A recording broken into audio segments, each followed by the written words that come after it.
All right. Hi, this is William Ramsey. Welcome to William Ramsey Investigates. On tonight's show, I have a very special guest, a returning guest. We've done 2 shows in the past, almost at a yearly basis. His name is Anthony Bennett. He's a solicitor from the UK. And we spoke initially 2 years ago about the suspicious death of Stuart Lubbock at TV presenter Michael Barrymore's estate.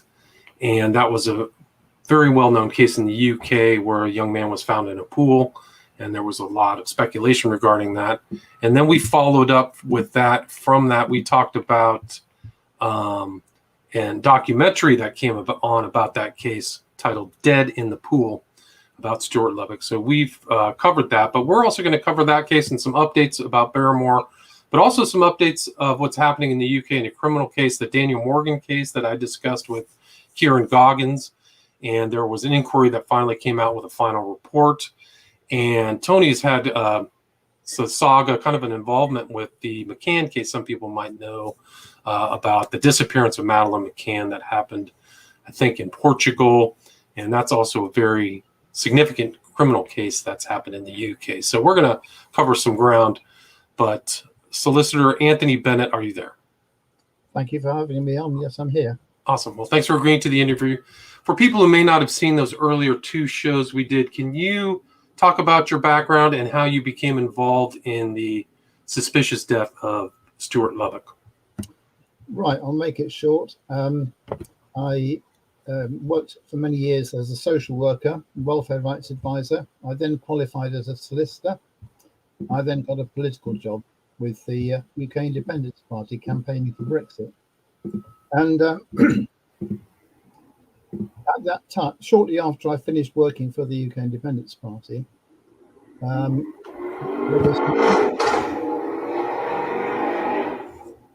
there was news of Michael Barrymore, who was the most famous entertainer in the United Kingdom, trying to relaunch his career in the beginning of 2006. And I followed this case ever since the death of Stuart Lubbock in 2001 because I lived in the same town as Terry Lubbock, the father. And for years, I'd followed the case in the local papers, national papers, and it was clearly a case of great mystery.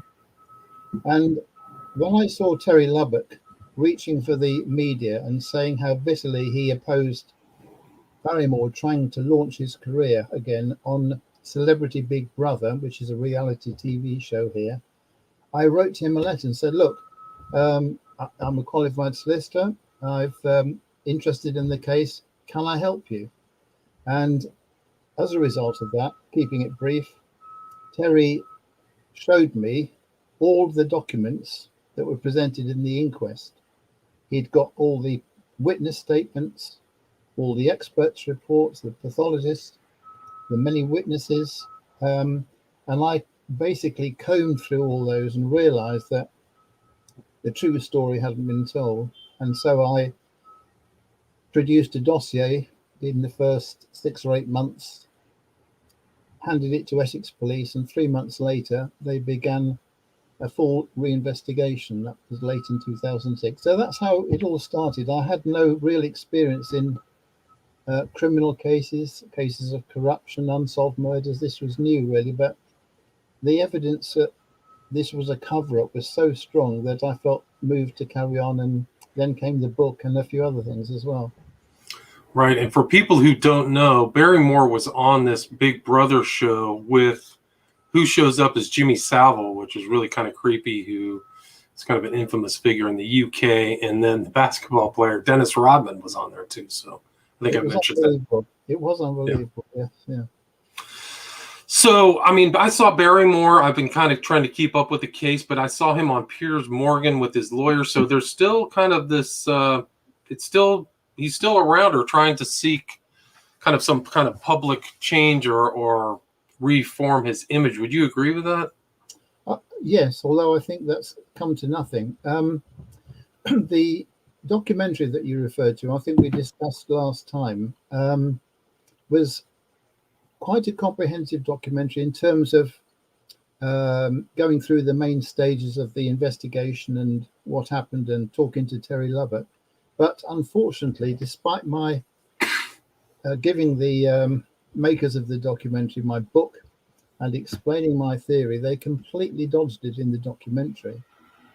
And in fact, they had the nerve to call the documentary Barrymore Body in the Pool, which is precisely the thing which I found to be untrue when I first investigated it.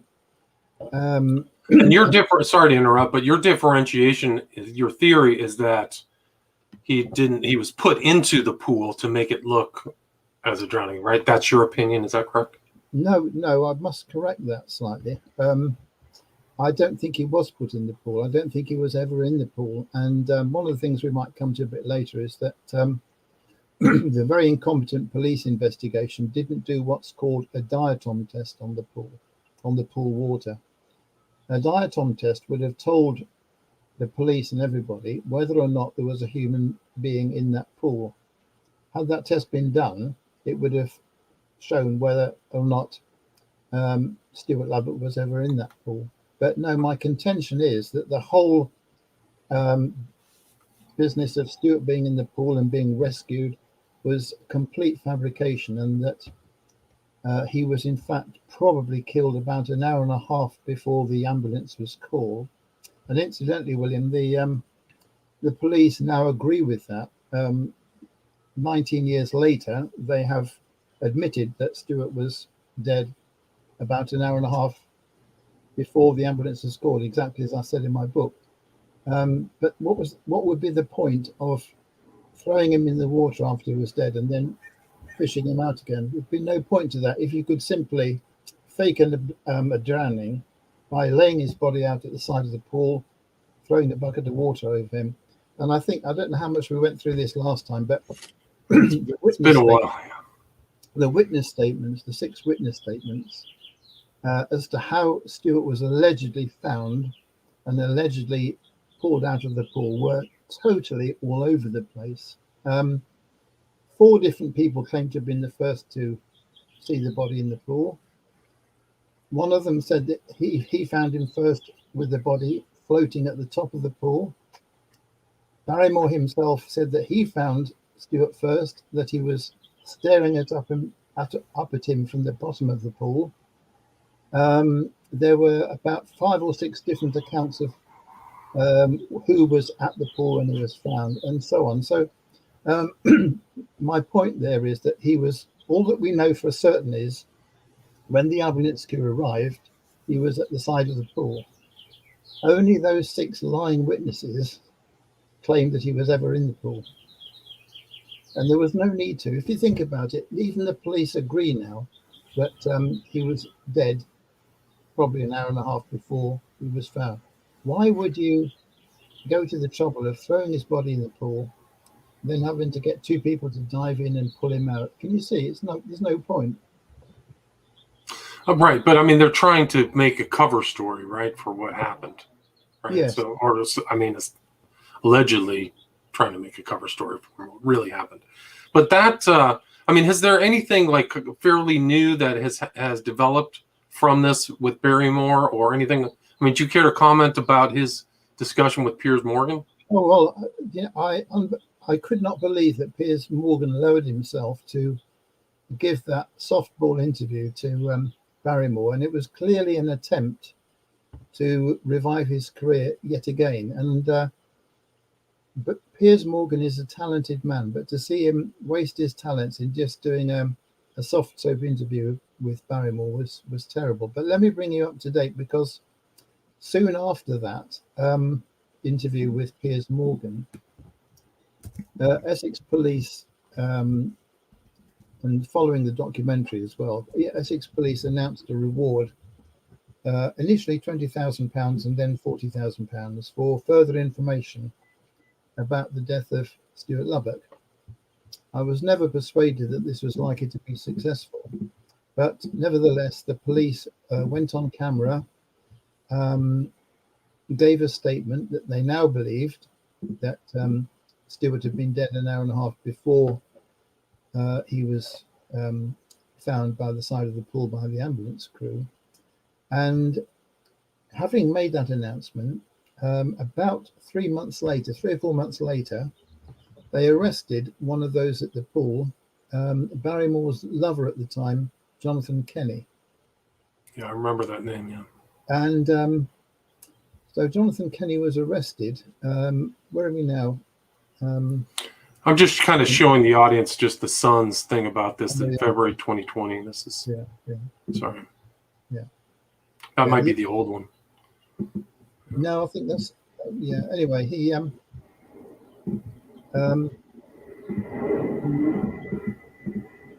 the police having arrested Jonathan Kenny, of course, Terry, the father, was very excited about this, and the police made a number of statements. The main one was, "We've had new evidence from a witness," and then a bit later they put it out in the media that they had a strong case and that the arrests would be made anytime soon. None of that has happened.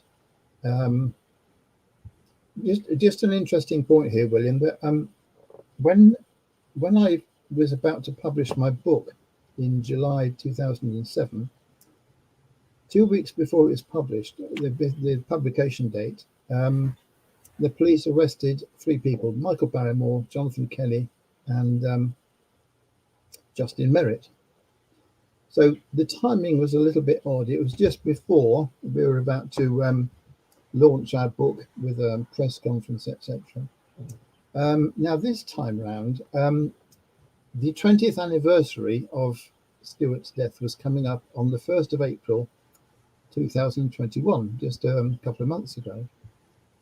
Once again, most strangely, just 2 weeks before that anniversary, that was the moment when the police announced an arrest of Jonathan Kenny. Now, the significance of that is that I was contacted during the lead up to the 20th anniversary by many media companies, television, and so on, who wanted to do a big 20-year update, as the media do, 20th anniversary, going into the case as a whole. Now, all of that was spiked by the police making this arrest, because the matter then becomes more or less sub judice. You can't say too much about it in case of the prejudicing a trial. So I think it's a kind of rerun of what happened 20 years ago.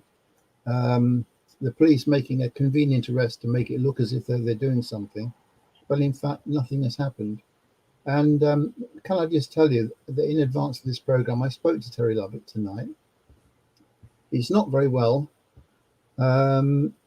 He's pretty dejected about his health and about the lack of an arrest. And I asked him if he had a message for the American audience. By the way, he was delighted to know there was such interest in the case in America. And he said, Tony, look, tell them that, he said 2 things. He says, tell them that I don't think the police really mean to get to the bottom of it. And the second thing he said is that he felt the country as a whole was going to the dogs. And he obviously mentioned the recent case of Daniel Morgan, which knows about, which has been the major talking point in Britain this week. Can you elaborate on that and why it's all over the news in the UK? And I've talked to somebody, Daniel Morgan case. His name is Kieran Goggins. If people want to go back through the list of my interviews, you can hear me discuss this very important case out of the UK. There's so much to talk about. It's very hard to summarize it, but just the main points, William.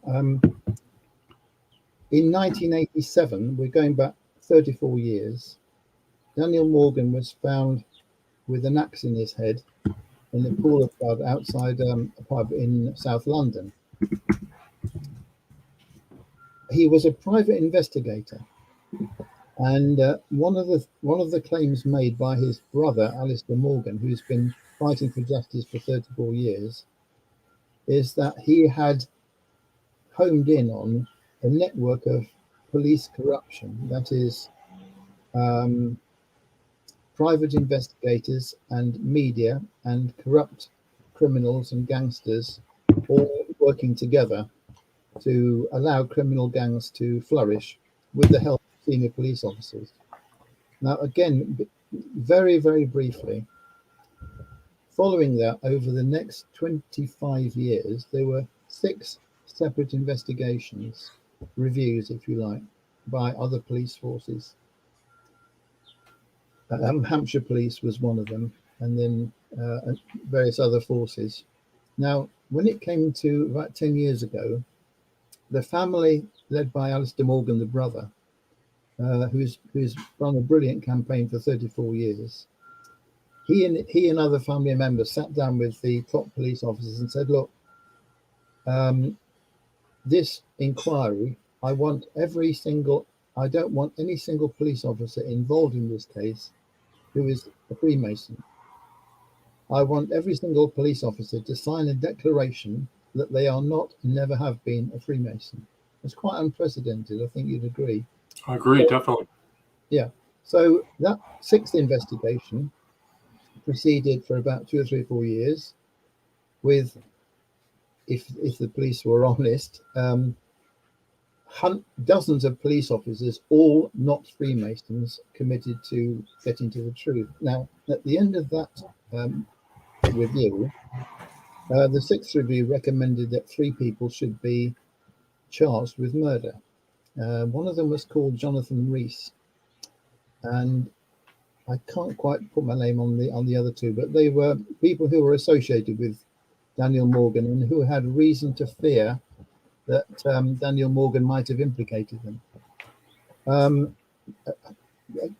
To cut a long story short, this did go to trial, and it appeared to be heading towards a major criminal trial. But just before it started, the police suddenly found a whole sheaf of additional evidence, and the judge, the single judge who was deciding preliminary matters, decided that the new evidence was so significant that he could not proceed with the trial, and so the trial was aborted. And obviously the family were crushed at that news, and bit by bit they persuaded politicians, their member of parliament and others, to launch an unusual public inquiry led by a barrister called Nuala O'Lone. And about 4 weeks ago, she handed her report to our Home Secretary. It's a Priti Patel, right? Priti Patel. She initially said that she wasn't going to release it until she'd looked at it and redacted it. However, on Monday this week, the report was published. And if you look at the headlines in the British press, she was absolutely scathing, and she used these words, and I quote, "The Metropolitan Police were institutionally corrupt." And on the back of that, calls have been made by the inquiry team and by many politicians for the head of the Metropolitan Police to resign. And she won't, of course. And really, this vindicates the investigations I've done into 2 or 3 cases, which all end up with a network of police corruption. And probably in the Lubbock case, it's more difficult to prove than others. But in the Lubbock case, there was corruption. It's just that corruption is hard to prove. Right, but what was the other case about the guy who ended up in the cement mixer? What was the case you worked on that was also, you said, you found corruption about? Yes, after I got involved in the Lubbock case in 2006, many people came to me for help, thinking I could solve other mysteries. One case stood out, and that was the case of a young man, 33-year-old man called Lee Balkwell. And the story that was accepted by the police was that he had been crushed in a cement mixer at 1 o'clock in the morning, and that it was all a tragic accident. And he came to see me at the end of 2006. So bear in mind, I'd not investigated these sorts of things at all in my life, but he then unfolded me a series of events from which it was absolutely plain that, just like the Lubbock case, there was a cover story, a fake reason for the death. And I discovered that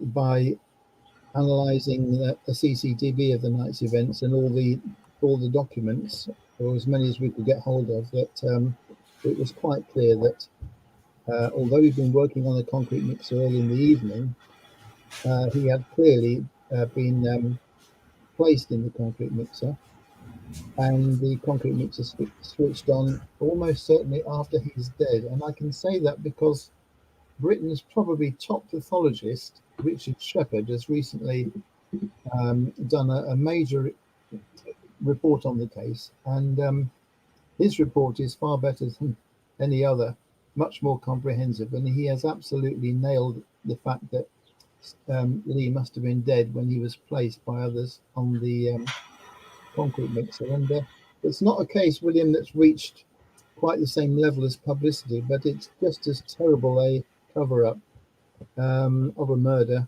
as the Lubbock case.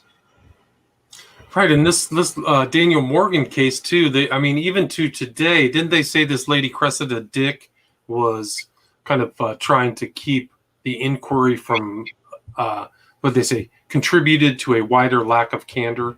They said here. So, what do you think? Like, not only your position, but what's the UK kind of public's view of this whole situation, this Daniel Morgan findings?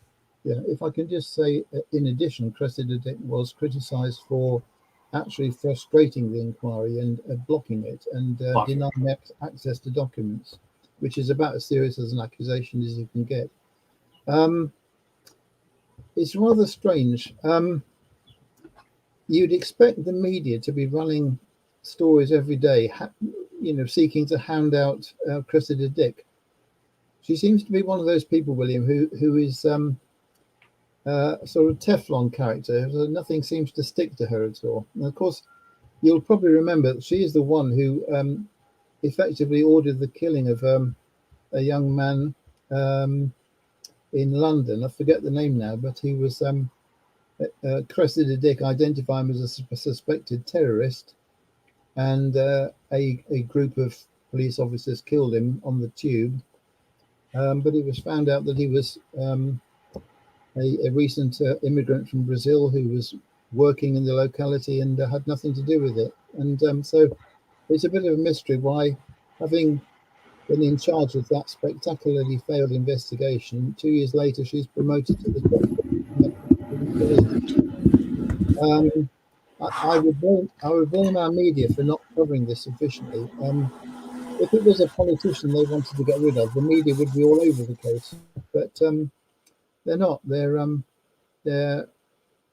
We've moved on to other things, Boris Johnson and other things. So. Right, and I mean, I just think, like, do you think that this just institutional corruption is due to them just wanting to cover up their own corruption, or just to what do you think the real kind of overarching purpose of this stuff? I've not read the whole report, but I've been briefed on the main points. If we look at the connections here, there is a major connection to somebody called Andy Coulson. Andy Coulson used to be the editor of the News of the World, and he was actually the editor of the News of the World at the time of the Lubbock case. And some years later, he became the chief political secretary of our Prime Minister, David Cameron. And he was implicated in the background in connection with the Daniel Morgan case, to the extent that he is alleged to have conspired in some way to keep the real story out of the newspapers.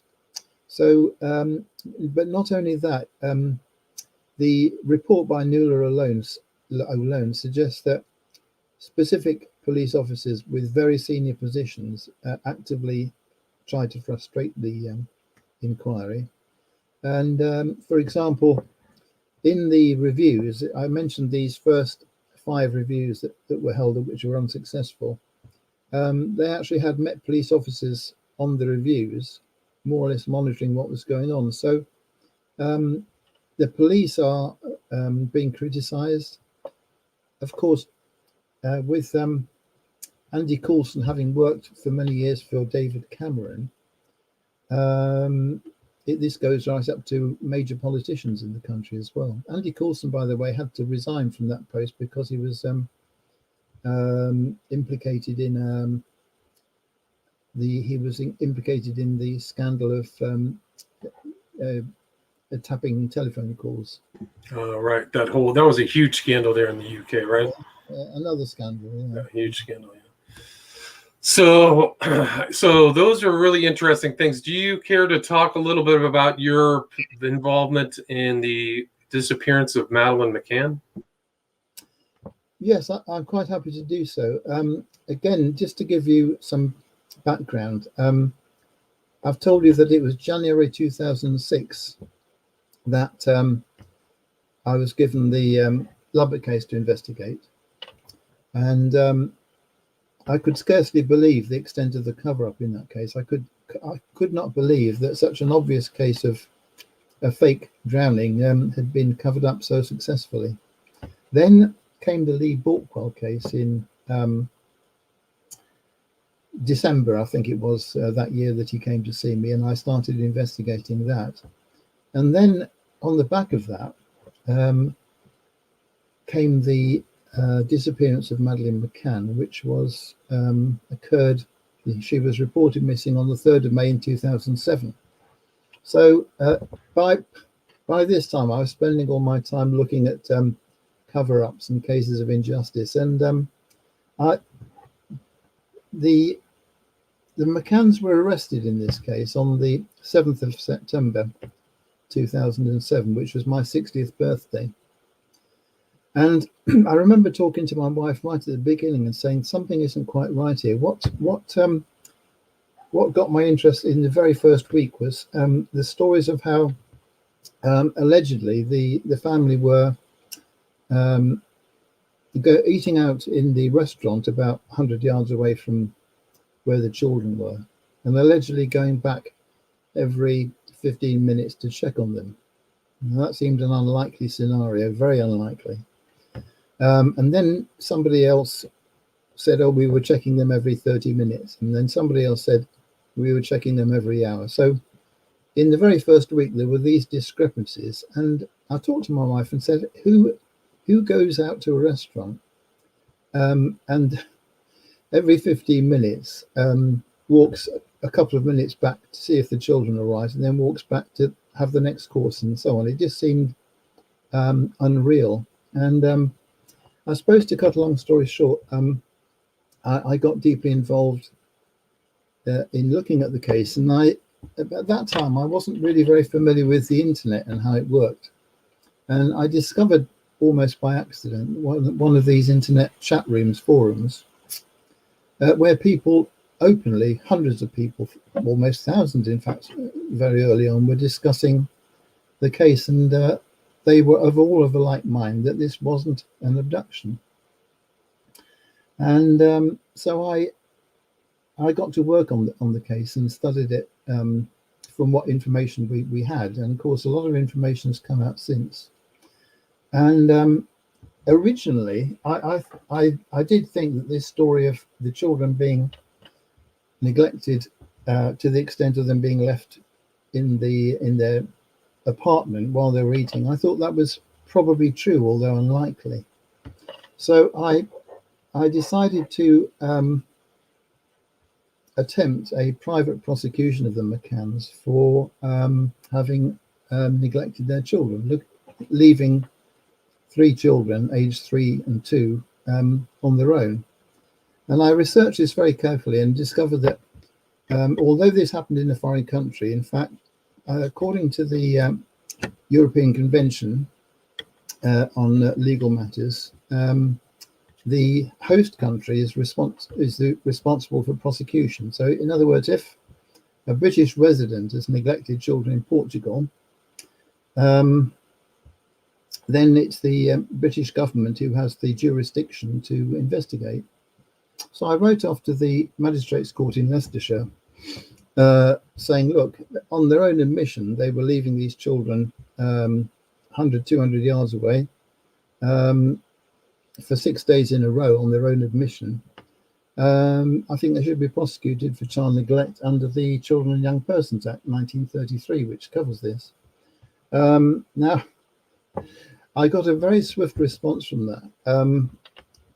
No sooner as I handed in this letter, then within 2 days, I got a letter from the High Court in London saying that there was absolutely no question of there being any jurisdiction in this country, contrary to what I'd read, and so my summons wouldn't be proceeded with.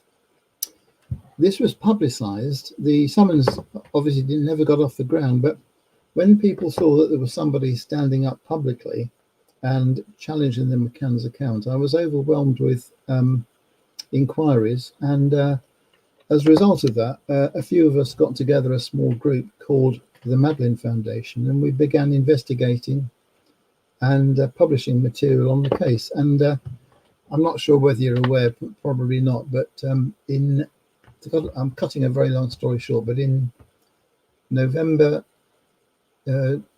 2008, which was about a year and a half after she disappeared, I published a book called the title was What Really Happened to Madeleine McCann, 60 Reasons Which Suggest She Wasn't Abducted. And this again made a big impact because nobody had dared to question this before. And the book started selling quite well. We got many more members. New material was coming out from the Portuguese investigation. Of course, by this time, the McCanns had been arrested by the Portuguese police and made official suspects in the case. Yeah, there was a huge investigation in Portugal, right? I mean, it involved a lot of resources, if I remember correctly. Yeah, very much so. A lot of resources in Portugal, but also significant. One of the most significant moments was when the Portuguese police contacted Scotland Yard, the Metropolitan Police in London. And possibly one of the most significant developments in the whole case was when the British police, Metropolitan Police, somebody called Mark Harrison, said to the Portuguese police, look, you need to have sniffer dogs in there to see if there's any evidence that there was a body in the flat. And he then recommended somebody called Martin Grime, who was arguably one of the world's top dog handlers. Incidentally, William, he now works for the FBI in exactly the same capacity, and I believe he's been instrumental in helping to solve 1 or 2 murders in the United States. Martin Grime, his name is. And Martin Grime took his 2 sniffer dogs called Keela and Eddie to Portugal in the end of July, beginning of August 2007. And one of them was a blood dog, and one of them was one that specialized in the scent of a corpse, cadaver scent. And I can say all this quite freely because it's factual. I'm not making this up. Nobody can deny it. The sniffer dog found the scent of blood the scent of a corpse in a total of 11 different locations associated with the McCanns. That's in the flat, in the children's bedroom, in the main room, on the veranda, in the McCann's car. And the blood dog also found traces of blood in the McCann's flat living room, and in the car, and on a key fob as well. And I suppose really that alone, when that news leaked out and was publicised in the British press, of course, there was huge, massive interest. And for me, that was probably sufficient to persuade me that, in fact, the young girl had died. However the death had occurred, but the evidence seemed to point to the death having occurred in the flat at whose hands we don't know and how we don't know, but the evidence seemed so strong that I carried on, as you know, with my researches and then published the book a year later. And that the case has just really gone global. There's a huge documentary, I think a 6-part documentary on Netflix and on all kinds of podcasts. They always mention the Madeleine McCann case. They're just, people are, because of this huge saga from 2007 to the present, to the people are still discussing. It's really kind of a global true crime case. Would you agree with that? Oh, very much so. Yeah, the whole world knows about Madeleine McCann. Of course, this case is still in the news very much because the Scotland Yard have latched onto a rather strange German character called Christian Bruckner, and they now are holding him out as the chief suspect in the case. So it's very much in the news still.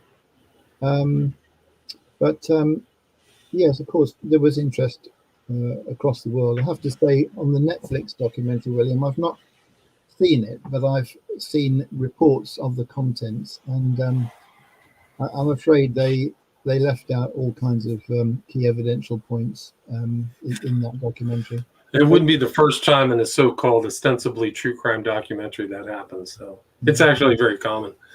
Yeah, I found that in a lot. They're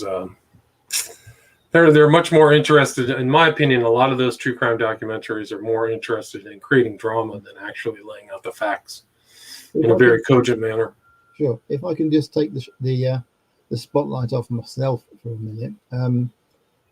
If people are looking for a real penetrating investigation into the truth of this case, and I'm not saying what he says is 100% accurate, but I would really strongly recommend that people Google the name Richard Hall alongside Madeleine McCann, and he has made some brilliant documentaries with many of the facts revealed, and on limited resources this man has done amazing work and far excels Netflix in terms of his handling of the real forensic and other circumstantial evidence in the case. And all of his work is available online. I think he put it out there for free, if I remember correctly. Yes, he has. Yes, yeah, and people can copy it and Richard Hall. Richard Hall. Yeah. But as I've explained to you before we went live, I can't really say too much about my own opinion, other than to say that I don't think she was abducted, and as to what really happened, I've had my thoughts. I've been told by the courts that I can't repeat them anymore. I can't make any libelous claims about the McCann. So, having been taken to court and given a 3-month prison sentence suspended, if I say much more than I already have done, I'm at danger of being imprisoned. And well, let's not do that. Let's not make that happen. We are at 40 minutes, so if there's anything, Anthony, you'd like to add as we kind of wrap up, or anything, where can people reach out to you? Social media, email account, anything like that? Well, the one thing I would like to do while we've got the time is refer to my book. Now, on the Lubbock case. Now, my book on the Lubbock case is sold out, and I could go and get it reprinted, but I'm getting on in life and don't want to go to the trouble. But what I have done about 3 months ago is I made the whole book free for anyone who wants to have a look at the. What's the title of the book, Anthony? Not Awight, spelt Awight. Not Awight, Getting Away with Murder. And can people find that? Is it available online? Not. Right, I believe it's being sold on Amazon, but not with my consent, and at an inflated price. People have copied it and are trying to sell it. Don't buy it, whatever you do. You can get the whole book free from me by writing to my email address. Do you want me to give it now? Yes, please. So AJS for sugar, Bennett, BENNETT at btinternet.com. And I will put that up on the show notes. If anybody writes to me that email, as soon as I see it, they'll get the whole book in download. Only missing the photographs and the diagram, but everything else will be there in this download. And please tell people they can get it and read it for themselves, and they will see the nature of the cover-up, the contradictions, the lies, the problems that the pathologist had in solving it, the fact that the pathologist concluded he was asphyxiated, not drowned. It's all in there. It's all in my book, all the detail.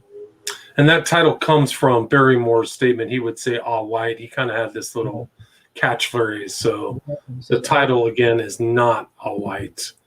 Getting Away with Murder by Anthony Bennett. That's it. Is there anything else you'd like to add before we wrap it up? Well, thank you for inviting me. Yeah. I hope some of your listeners will read up on the Lubbock case in more detail. Then I think it will prove to them that this was a hoax and a cover-up. And I think it will also suggest to them very strongly that the police were corrupt in their investigation. So I'd like to wish you all well.